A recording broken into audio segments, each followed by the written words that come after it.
Good morning to all of you. Hydraulic engineering and machines की class में हम लोग आज टरबाइन पढ़ने वाले हैं। तो ये हम लोग का सिलेबस है। इसमें हम लोगों ने आज तक हम लोग को क्या पढ़ना है आगे चल के वो भी है। हम लोगों ने अभी तक जो भी पढ़ दिया है वो सब कुछ भी है। अब देखिए हम लोग इंट्रोडक्शन खत्म कर चुके हैं, जनरल लेआउट पढ़ चुके हैं, हेड्स पढ़ चुके थे, एफिशिएंसी पढ़ चुके हैं टरबाइन की, क्लासिफिकेशन पढ़ चुके थे, पेल्टन टरबाइन के बारे में भी हम लोग पढ़ चुके हैं।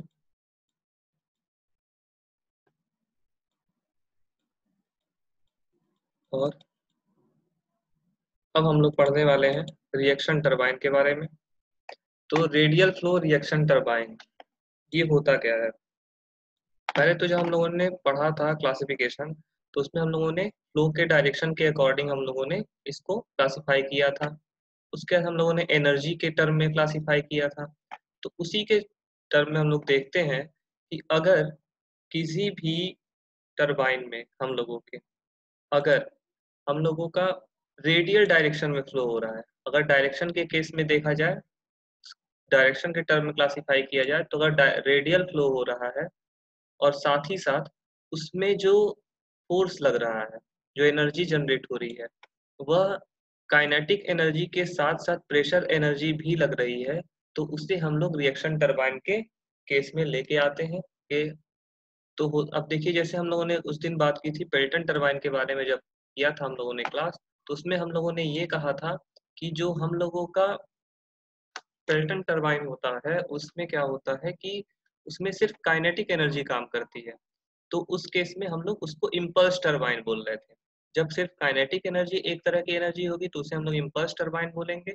और जब हम लोगों का साथ ही साथ प्रेशर एनर्जी भी, काइनेटिक एनर्जी के साथ साथ प्रेशर एनर्जी भी अगर लगता है तो उसे हम लोग रिएक्शन टरबाइन बोलेंगे अकॉर्डिंग टू एनर्जी क्लासिफिकेशन। और फ्लो क्लासिफिकेशन में उसमें जो फ्लो हो रहा है वो रेडियल डायरेक्शन में हो रहा है, तो उसी रनर के रेडियल हो रहा है, इसीलिए उसको हम लोग बोल रहे थे रेडियल फ्लो।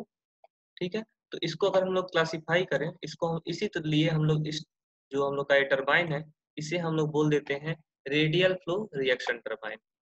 ठीक है, देखिए, those turbine which water flows in the radial direction, जो भी हम लोगों ने बात की। अब देखिए होता क्या है, जब पानी हमारा बाहर से अंदर की तरफ आ रहा है, ठीक है, यानी कि इसका मूवमेंट जो है वो इनवर्ड हो रहा है, तो उस कंडीशन में क्या बोलते हैं हम लोग, इस तरह के जब बाहर से अंदर की तरफ हो रहा है तो रेडियल डायरेक्शन में फ्लो, तो हम लोग उसको इनवर्ड रेडियल फ्लो टरबाइन बोलते हैं। जब इनवर्ड टू आउटवर्ड यानी कि अंदर से बाहर की तरफ हो रहा हो, तो उस कंडीशन में हम लोग आउटवर्ड रेडियल फ्लो टरबाइन बोलते हैं। अब इसके बारे में भी हम लोग बात करेंगे। तो देखिए, अगर हम लोग का फ्लो यानी कि पानी बाहर से अंदर की तरफ आ रहा है रनर के साइड तरफ में, तो उसको हम लोग बोल देते हैं, बाहर से अंदर आ रहा है तो इनवर्ड, और अंदर से बाहर जा रहा है तो उसे हम लोग आउटवर्ड रेडियल फ्लो टरबाइन बोलते हैं। रिएक्शन टरबाइन जो अभी हम लोगों ने बात की कि इसमें न सिर्फ क्या हो काइनेटिक एनर्जी हो, साथ ही साथ क्या हो प्रेशर एनर्जी भी हो, तो उस कंडीशन में उसे रिएक्शन टरबाइन बोलते हैं, उस तरह के टरबाइन को। तो इसीलिए इस टरबाइन को हम लोग क्या बोलते हैं, रेडियल फ्लो रिएक्शन टरबाइन। अगर इनवर्ड हो रहा है तो inward radial flow reaction turbine, अगर आउटवर्ड फ्लो हो रहा है तो outward radial flow reaction turbine बोल देंगे। अब देखिए हम लोग क्या करते हैं, as the water flows through the runner, जैसे जैसे जो पानी होता है वो रनर पे आता है, तो उसका कुछ जो पार्ट होता है पानी का वो क्या करता है, प्रेशर एनर्जी को क्या करता है, काइनेटिक एनर्जी में चेंज करता है।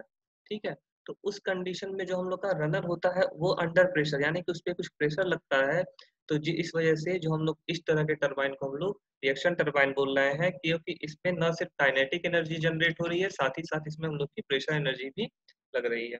ठीक है, अब हम लोग बात करते हैं, the runner is completely enclosed in an air tight casing. ठीक है, एयर टाइट केसिंग में से बंद किया जाता है। The runner is always full of water, runner जो होता है जो केसिंग के अंदर हमेशा पानी भरा रहता है। ठीक है, तो इस कंडीशन में एक सेकंड,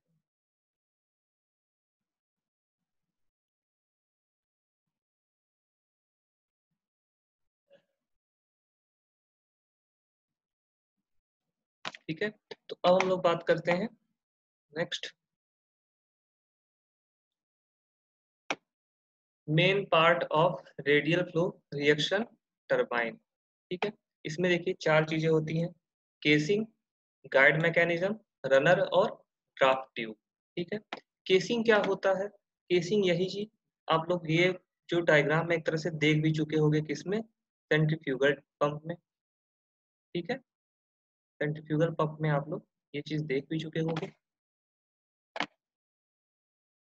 तो यही है हम लोगों का केसिंग। गाइड मैकेनिज्म जो हम लोगों ने यहाँ पे एक क्या करते हैं, ये जो पोर्शन होता है अंदर, ये पोर्शन जहाँ ये जो एरो दिखा है, इस डायरेक्शन में ये अंदर वाला पोर्शन तो रोटेट करता है, लेकिन ये बाहर वाला क्या होता है, फिक्स्ड होता है।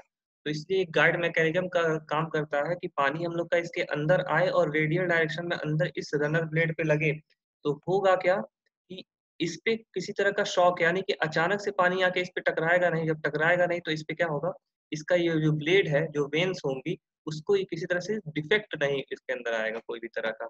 रनर क्या होता है? जो रोटेटिंग पार्ट होता है टरबाइन का, उसे हम लोग रनर बोलते हैं। और जो हम लोग अगर पंप की बात करें, तो पंप के केस में जो रोटेटिंग पार्ट होता है उसको हम लोग क्या बोलते हैं? इम्पेलर बोलते हैं। ड्राफ्ट ट्यूब, पानी को जब हम लोग यहाँ से बाहर निकालते हैं, जब इस पानी के अंदर टरबाइन से जब हम लोग को बाहर निकालना रहता है, तो उस केस में जो पानी होता है इसके अंदर वो क्या होता है, एटमॉस्फेरिक प्रेशर से इसका प्रेशर कम होता है। और जो हम लोग का टेल रेस में जहाँ हम लोग पानी को ले जाना रहता है, वहां पे क्या होता है, एटमॉस्फेरिक प्रेशर से ज्यादा या फिर एटमॉस्फेरिक प्रेशर के बराबर हम लोग का वहां पे प्रेशर होता है। तो होता क्या है कि वहां पे हम लोग पानी को पहुंचाने के लिए, कि जब प्रेशर यहाँ पे कम होगा, यहाँ पे ज़्यादा है, तो पानी यहाँ से यहाँ नहीं जाएगा, जबकि इधर से इधर आ जाएगा। क्यों? क्योंकि यहाँ से हम लोग का टेल रेस में प्रेशर हम लोग का ज़्यादा है, इसलिए ये टेल रेस से वापस पानी इसके अंदर आएगा। लेकिन हम लोग को करना क्या है, हम लोग को पानी यहाँ से यहाँ पहुँचाना है। तो उस कंडीशन में हम लोग एक ट्यूब की तरह से हम लोग एक पाइप प्रोवाइड करते हैं, जिसका जो हम लोग का विड्थ होता है, यानी जो इसका डायमीटर होता है, वो क्या होता है, क्रॉस, वो क्या होता है, वो धीरे धीरे ग्रेजुअली इंक्रीज करता रहता है। ठीक है, वो ग्रेजुअली इंक्रीज करता रहता है। ठीक है, तो अभी इतना आप लोग समझ गए होंगे।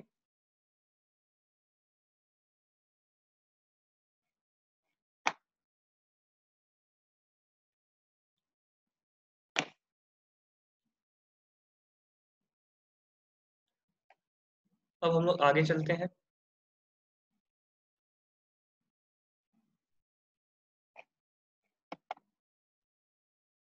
केसिंग की बात करते हैं। केसिंग क्या होता है? ठीक है, एक बार आप लोग देख लीजिए। केसिंग क्या होता है, रिएक्शन टरबाइन के केस में जो केसिंग होता है वो क्या हो, और रनर का पोर्शन, ये हमेशा क्या होता है, यानी कि ये पूरा पोर्शन जो रहता है वो अंदर पानी से हमेशा भरा रहता है। ठीक है, जो वाटर यानी कि जो पानी है वो क्या करता है, केसिंग में कहाँ से आता है, वो पेनस्टॉक से आता है पानी। ठीक है, ठीक है, अब जो होता है, जो हम लोग का पानी होता है वो पेनस्टॉक से एंटर करता है केसिंग के अंदर, जो कि हम लोग का केसिंग क्या होता है, स्पाइरल शेप का होता है। जिसका स्पाइरल शेप का होने से क्या होता है कि इसका जो ये रहता है क्रॉस सेक्शनल एरिया, जो क्रॉस सेक्शन है इसका, वो क्या होता है, ग्रेजुअली ये डिक्रीज होता रहता है। जैसे आप डायग्राम में भी देख सकते होगे कि यहाँ पे जो हम लोग का केसिंग का जो ये तुम लोग को जो लेंथ दिख रही है, वो क्या है, वो ज्यादा है इससे। यानी कि आप लोग देख सकते हो कि ग्रेजुअली जैसे जैसे पानी अंदर की तरफ एंटर कर रहा है, वैसे वैसे ग्रेजुअली हम लोग का पानी जो क्रॉस सेक्शनल एरिया है वो इसका डिक्रीज करता जा रहा है। ठीक है, और ये किस शेप का होता है, ये स्पाइरल शेप का होता है। ठीक है, और क्या होता है, जो केसिंग होती है वो रनर को के सराउंडेड होती है। जैसे इम्पेलर में, इम्पेलर जो होता था वो केसिंग के, केसिंग जो रहती थी जो वो रनर उसके इम्पेलर के सराउंडिंग होती थी सेंट्रीफ्यूगल पंप के केस में। सेम वैसे ही यहाँ पे भी रनर के सराउंडिंग केसिंग होती है। केसिंग जो होता है वो स्पाइरल शेप का बना रहता है। ठीक है, वो स्पाइरल शेप का क्यों बना रहता है कि रनर के अंदर जो है वो कांस्टेंट वेलोसिटी प्रोवाइड कर सके। ठीक है, through out the circumference of the runner, इसके जो केसिंग के सरकमफ्रेंस पे ये थ्रू आउट क्या करे, वो कांस्टेंट वेलोसिटी प्रोवाइड कर सके। ये या तो कंक्रीट का, कास्ट आयरन का, या फिर स्टील का हो सकता है केसिंग। अब आते हैं गाइड मैकेनिज्म। आप लोग इस डायग्राम में आप लोग को ये दिख रहा होगा कि हम लोगों ने ये यहाँ देखा था। ठीक है, यहाँ हम लोगों ने देखा था, ये जो पोर्शन है, ऊपर वाला पोर्शन, मैंने क्या कहा कि ये एक सर्कुलर ब्लेड लगा रहता है। तो सर्कुलर ब्लेड के ऊपर यहाँ पे इसके ऊपर वेन्स लगा दिए जाते हैं। अंदर का पार्ट, ये पार्ट तो रोटेट करता है, पर ये पार्ट जो होता है वो फिक्स होता है। तो आप लोग यहाँ पे देख सकते हो इस डायग्राम में, ये पार्ट हम लोग का क्या है, वो फिक्स है, ठीक है। और अंदर का ये रनर का पोर्शन जो है वो घूम रहा है। तो गाइड मैकेनिज्म यही है कि एक स्टेशनरी सर्कुलर व्हील होती है, ठीक है। वो क्या होती है, रनर के सराउंड होती है, all around the runner, runner के चारों तरफ ये एक स्टेशनरी सर्कुलर व्हील होती है, जिसके ऊपर क्या लगे रहते हैं, गाइड वेन्स लगे रहते हैं। इन वेन्स को हम लोग गाइड वेन्स बोलते हैं। ये जो वेन्स लगे हैं इसे हम लोग गाइड वेन्स बोलते हैं। गाइड वेन्स लगे रहते हैं, क्या होता है ये एक, क्यों लगाया जाता है ये, ताकि जो पानी हम लोग का यहाँ से इनलेट से आता है जो पेनस्टॉक से, वो डायरेक्ट रनर पे टकरा के इसके अंदर कोई डिफेक्ट पैदा ना करे, इस पे शॉक न लगे। जब अचानक से टकराएगा तो क्या होगा, आप लोग एक पढ़े होंगे वाटर हैमर के बारे में, फ्लूइड मैकेनिक्स।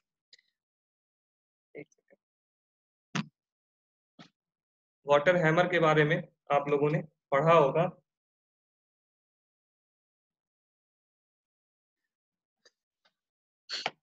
ठीक है, गाइड वेंस लगे रहते हैं, फिक्स्ड होता है। साथ ही साथ देखिए जो गाइड वेंस होता है वो क्या करता है, पानी को अलाउ करता है किस पे, कि वो क्या करे, इस फिक्स्ड वेन से टकराए और क्या करे, रनर पे बिना किसी शॉक के क्या हो, अंदर आ जाए। यानी कि इस, ये तो फिक्स रहता है, इस रनर पे किसी तरह का शॉक ना दे, वो क्या हो, सीधे इसके अंदर से इधर अपना चला आए। ठीक है, ये क्या होता है, एक सुटेबल अरेंजमेंट दिया जाता है इसके अंदर। जो विड्थ होती है, यानी कि जो इन दोनों की विड्थ होती है, दो एडजेसेंट गाइड ब्लेड की जो विड्थ होती है, वो क्या होता है कि वो जो रहता है वो इसके ऊपर डिपेंड करता है कि किस वेलोसिटी, इस फ्लूइड की प्रॉपर्टी पे डिपेंड करता है कि किस अमाउंट में हम लोग का पानी जो है वो रनर पे स्ट्राइक करने वाला है। उसी के अकॉर्डिंग ये हम लोग का जो रनर का, ये जो हम लोग का गाइड मैकेनिज्म का जो ब्लेड होता है, वो हम लोग इन दोनों दो ब्लेड्स के बीच की जो डिस्टेंस होती है, वो उस कितना पानी हम लोग का स्ट्राइक कर रहा है उस पर डिपेंड करता है कि हम लोग इन दो ब्लेड्स के बीच में कितनी डिस्टेंस रखने वाले हैं। ठीक है, नेक्स्ट, रनर क्या होता है, वही चीज, सर्कुलर व्हील, जिसपे व्हील सर्कुलर व्हील होती है। इस पे क्या होता है कि series of radial curve when लगे रहते हैं, आप लोग देख सकते हो वेन्स लगे हुए हैं। क्या होता है, जो वेन होता है, वेन का सरफेस क्या होता है, जो वेन्स लगे हैं उसका सरफेस स्मूथ होता है। ठीक है, इसके साथ ही साथ जो ये इंटर करता है इसमें पानी, वो क्या करता है, रेडियली इंटर करता है। ठीक है, रेडियल कर्व वेन्स में जो पानी आता है, इस तरह से इसका शेप बनाया जाता है कि जो पानी एंटर करे वो क्या हो, इसके अंदर रेडियली एंटर करे। ठीक है, और जो पानी बाहर जाए वो भी क्या हो, रेडियली रेडियली ही बाहर जाए और बिना किसी शॉक के बाहर जाए। ठीक है, इसीलिए देखिए, जो बिना किसी शॉक के बाहर जाने का मतलब क्या होगा, इसीलिए हम लोग, ताकि ये पानी जो एंटर कर रहा है और जो बाहर निकल रहा है वो बिना किसी शॉक के क्यों निकल जाता है, क्योंकि हम लोगों ने यहाँ पे गाइड मैकेनिज्म प्रोवाइड कर रखा है। तो क्या, और इस गाइड मैकेनिज्म का काम क्या है, इस गाइड मैकेनिज्म का काम यही है कि हम लोगों को, जो हम लोगों का जो ये पानी एंटर कर रहा है वो बिना इस रनर पे किसी तरह का शॉक ना दे, ना एंटर करते समय ना बाहर जाते समय। ठीक है, ये रनर क्या होता है, कास्ट स्टील का बना होता है, कास्ट आयरन का बना होता है, या फिर स्टेनलेस स्टील का बना होता है। क्या होता है, शाफ्ट पे कीड, यानी कि जो शाफ्ट रहता है हम लोग का, उसी शाफ्ट पे ये हम लोग इस पे वेन्स लगा देते हैं। तो अब ड्राफ्ट ट्यूब की बात की जाए। अब देखिए ड्राफ्ट ट्यूब क्या होता है, जो पानी हम लोग का है, ठीक है, जब पानी हम लोगों का टरबाइन से बाहर आता है, तो जनरली जो उसके ऊपर का प्रेशर होता है वो एटमॉस्फेरिक प्रेशर से कम होता है। ठीक है, तो आप लोग यहाँ पे देख सकते हो टरबाइन हम लोग का लगा हुआ है, यहाँ से हम लोग का, ये हम लोग का टरबाइन लगा हुआ है। ठीक है, हमने कहा ना कि केसिंग के अंदर वो पूरा फिल रहता है हमेशा पानी से। इसके ऊपर इसी के शाफ्ट को हम लोगों ने जनरेटर से कनेक्ट कर दिया है। तो जब हमारा टरबाइन रोटेट करेगा तो हम लोग का जनरेटर भी रोटेट करना स्टार्ट करेगा और जनरेटर से हम लोग की इलेक्ट्रिसिटी जनरेट हो जाएगी। तो आप लोग देख सकते होगे कि यहाँ से जब हम लोग का पानी यहाँ पे आता है अंदर की तरफ, तो क्या होता है कि इस जगह पे जो प्रेशर होता है वो एटमॉस्फेरिक प्रेशर से कम होता है। और ये देख रहे होगे कि आप लोग यहाँ पे जो प्रेशर है वो क्या होगा, कुछ नहीं तो एटमॉस्फेरिक प्रेशर तो काम कर ही रहा होगा, इसके सरफेस पे ही हम लोग का एटमॉस्फेरिक प्रेशर काम करे, और जैसे जैसे नीचे जाएंगे वैसे वैसे प्रेशर बढ़ता जाएगा।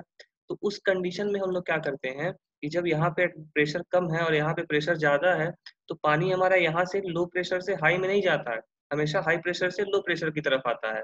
ठीक है, तो होता क्या है कि यहाँ पे हम लोग, लेकिन हम लोग को करना क्या है, हम लोग को पानी इस टरबाइन से हम लोग को बाहर लेके आना है टेल वाटर की तरफ। तो उस कंडीशन में हम लोग क्या करते हैं, एक ट्यूब या फिर एक पाइप लगा देते हैं, जो कि ग्रेजुअली इंक्रीजिंग एरिया, यानी कि जो इसका एरिया रहता है वो आप लोग देख सकते हो यहाँ, वो ग्रेजुअली धीरे धीरे इंक्रीज कर रहा है।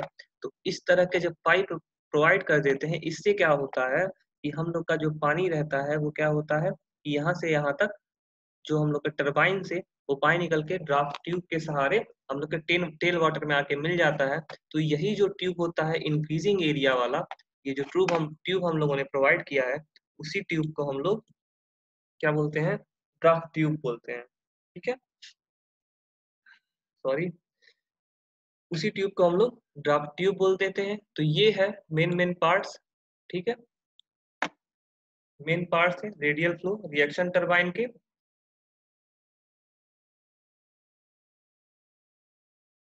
सॉरी, थोड़ी दिक्कत है यार। ठीक है, इम्पॉर्टेंट अब जो हम लोगों ने नया स्टार्ट किया है कि हम लोग ये पढ़ेंगे, हम लोग साथ ही साथ जनरल नॉलेज की भी कुछ चीजें लेके चलेंगे, कि हम लोग के जो मोटिवेशनल कोटेशन था उसके साथ ही साथ हम लोग का हर एक वीक में कौन कौन से डेज आते हैं, इम्पॉर्टेंट डेज कौन कौन से हैं जो हम लोगों ने मना लिया है या हम लोग मनाने वाले हैं इस पूरे हफ्ते में, तो उसके बारे में हम लोग जानेंगे। ठीक है, ताकि आप लोगों को अब वीक में हम लोग 6 दिन, अगर 7 दिन के सातों दिन हम लोग ये भी चीज देखते रहेंगे तो हमें ये पता चल जाएगा कि कौन सा डे कब मनाया जाता है। तो 11 मई को हम लोग बात करें, 11 मई को हम लोगों ने नेशनल टेक्नोलॉजी डे मनाया। 11 मई को क्यों मनाया जाता है, क्योंकि 11 मई 1998 को हम लोगों ने, भारत जो है न्यूक्लियर पावर बना था। भारत ने 11 मई 1998 को ही क्या किया था, अपना न्यूक्लियर टेस्ट किया था पोखरण में। ठीक है, इसीलिए हम लोग हर साल 11 मई को क्या मनाते हैं, नेशनल टेक्नोलॉजी डे मनाते हैं। 12 मई को हम लोग इंटरनेशनल मदर्स डे मनाते हैं। ठीक है, ये 12 मई को इसलिए मनाया जाता है क्योंकि यूनाइटेड स्टेट्स में एक कोई इंसान था, उसने एना जार्विस नाम था उनका, उन्होंने अपनी मदर के याद में 12 मई को सबसे पहली बार क्या किया था, मदर्स डे मनाया था। इसीलिए हर साल 12 मई को हम लोग क्या करते हैं, उस दिन को हम लोग अपनी माताओं को समर्पित करते हैं और क्या करते हैं, इंटरनेशनल मदर्स डे मनाते हैं। सबसे पहली बार मदर्स डे यूनाइटेड स्टेट्स में 12 मई 1908 में मनाया गया था। ठीक है, 12 मई को ही इंटरनेशनल नर्स डे भी मनाया जाता है। इंटरनेशनल इंटरनेशनल नर्स डे क्या होता है कि जब क्रीमिया की आप लोग जब एक हिस्ट्री पढ़ोगे तो उसमें क्रीमिया का जब जिक्र होता है, क्रीमिया का जब युद्ध हुआ था, जब वर्ल्ड वॉर चल रहा था, तो क्रीमिया के युद्ध के समय पे जो वहां पे एक आप लोग ये भी जानते हो कि दुनिया की सबसे पहली नर्स थी फ्लोरेंस नाइटिंगेल। ठीक है, जो फ्लोरेंस नाइटिंगेल थी, ये दुनिया की सबसे पहली नर्स थी, और उनका जो बर्थडे था पड़ता है वो 12 मई को होता है। और आप लोग को जान के एक चीज और मैं एक नया फैक्ट बता दूं कि इस साल इनका 200वां बर्थडे मनाया गया। ठीक है, तो फ्लोरेंस नाइटिंगेल का, एक सेकेंड, बर्थडे मनाया जाता है। ठीक है, 12 मई को। अब देखिए 15 मई को क्या होता है, 15 मई को इंटरनेशनल डेज ऑफ फैमिलीज, यानी कि हम लोग 15 मई को क्या करते हैं, ठीक है, हम लोग 15 मई को जो अपनी फैमिली होती है, जानते होगी कि सोसाइटी की सबसे छोटी इकाई, आप लोग अगर कभी पढ़ा होगे, आप लोग जब आगे जाके पढ़ोगे तो क्या होता है, सोसाइटी की जो सबसे छोटी इकाई होती है उसे हम लोग परिवार बोलते हैं। ठीक है, तो जो फैमिली होती है उसको हम लोग समर्पित करने के लिए क्या करते हैं, हम लोग जो 15 मई की डेट है उसे हम लोग इंटरनेशनल डे ऑफ फैमिली के रूप में मनाते हैं। 15 मई को ही नेशनल इंडेंजर्ड स्पेसीज डे मनाया जाता है। ये जरूरी नहीं कि 15 मई को ही मनाया जाए। ठीक है, ये जो,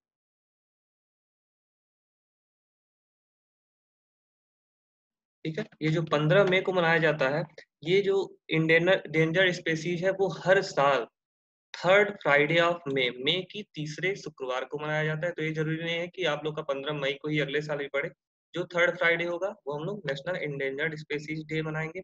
एक चीज मेरे से मिस्टेक हो गई है कि ये 12 मई 1865 है इनका डेट ऑफ बर्थ। ठीक है,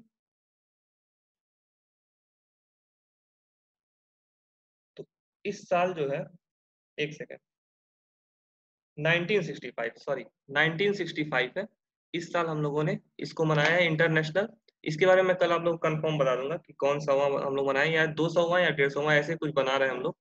ठीक है, इसके बारे में कल आप लोग बता दूंगा डिटेल में, कल भी हम लोग लेके आएंगे। और 17 मई को हम लोग वर्ल्ड टेलीकम्युनिकेशन डे बनाते हैं। टेलीकम्युनिकेशन डे इसलिए मनाया जाता है क्योंकि इसी दिन इंटरनेशनल टेलीकम्युनिकेशन यूनियन की नींव रखी गई थी, जो कि 17 मई 1865 में रखी गई थी। इसी के साथ-साथ 1969 से हम लोग इंटरनेशनल सोशल डे भी 17 मई को सेलिब्रेट करते हैं। 17 मई को ही हम लोग वर्ल्ड हाइपरटेंशन डे भी मनाते हैं। इसमें क्या होता है कि पिछले 5 साल से हम लोग का जो थीम है वो क्या है, know your number. Know your number मतलब अपना ब्लड प्रेशर जानिए, और उसके साथ-साथ देखिए कि हाई है या लो है, उसे कंट्रोल में कीजिए। और पिछले 5 सालों से डब्ल्यूएचडी का जो हम लोग का थीम है पिछले 5 सालों से, वो नो योर नंबर्स है। अपना ब्लड प्रेशर जानिए और उसके बारे में अवेयर कीजिए लोगों को। और इस साल का हमारा थीम है major your blood pressure, control it and live longer. तो जाते-जाते हम लोग का मोटिवेशनल कोटेशन, क्या हार में क्या जीत में किंचित नहीं भयभीत में, कर्तव्य पथ पर जो भी मिला यह भी सही वो भी सही, वरदान नहीं मांगूंगा, हो कुछ भी पर हार नहीं मानूंगा। ठीक है, तो इस समय जो हमारी दशा देख के आप लोग को लग ही रहा होगा कि हार तो नहीं मानेंगे, कुछ भी हो जाए पढ़ाएंगे। तो जीवन में कुछ भी हो, हार मिले या जीत मिले, कभी भी डरिए मत। आपका जो काम है वो करते रहिए। हमारा काम है आपको पढ़ाना, क्योंकि मेरे से जो मेरे क्लास के स्टूडेंट्स हैं वो भी लोग भी जुड़े हुए हैं। तो अपना काम करते रहिए, जो भी आप लोग को अपना कर्तव्य पथ पर हमेशा चलते रहिए। आपको पढ़ाई करनी है तो आप पढ़ते रहिए, बाकी रिजल्ट जो भी होगा, जो हम लोग कहते हैं कि कर्म हम कर सकते हैं, फल की चिंता मत करो। जैसा कर्म करेंगे फल तो हमें मिलेगा ही मिलेगा। ईश्वर से वरदान मत मांगिए, यही मांगिए कि जो मैंने मेहनत की है भगवान बस मुझे उसका फल दे दीजिए। और ये भी हो कि अगर आपको उसका फल न मिलता हो, कि कुछ लोगों का ये भी होता है कि मैं मेहनत करता हूँ फिर भी मुझे उसका फल नहीं मिल रहा है, तो मैंने एक बार और कहा था कि अपना गोल मत चेंज करो, क्योंकि गोल जो होता है वो हम वही गोल बनाते हैं जो हम उसे अचीव कर सकें, क्योंकि हमें पता है हमारी पोटेंशियल क्या है। तो गोल हम वही बनाते हैं जो हम अचीव कर सकते हैं। तो अपना गोल मत चेंज करिए, अपना रास्ता चेंज करिए, हार मत मानिए, क्योंकि और अपने कर्तव्य पथ पर बने रहिए। क्योंकि एक चीज और कही गई है कि जिंदगी की हर तपिश को मुस्कुरा कर सहना सीखो, धूप कितनी भी तेज हो समुंदर सूखा नहीं करता। ठीक है, तो अपने आप को थोड़ा बड़ा बनाइए, ताकि समुंदर की तरह बनाइए कि धूप कितनी भी तेज हो जाती है लेकिन समुंदर सूखता नहीं है। वैसे ही जिंदगी में कोई भी मुसीबत आए तो उसको मुस्कुरा कर सहिए, उसको मुस्कुरा कर पार कीजिए, क्योंकि हर मुसीबत को पार करने के बाद आप और भी ज्यादा स्ट्रांग बनते हैं, और भी ज्यादा पावरफुल बनते हैं। ठीक है, कुछ मिले ना मिले आपको एक्सपीरियंस जरूर मिलता है। तो आज की क्लास में बस इतना ही, कल हम लोग फिर से मिलेंगे। धन्यवाद।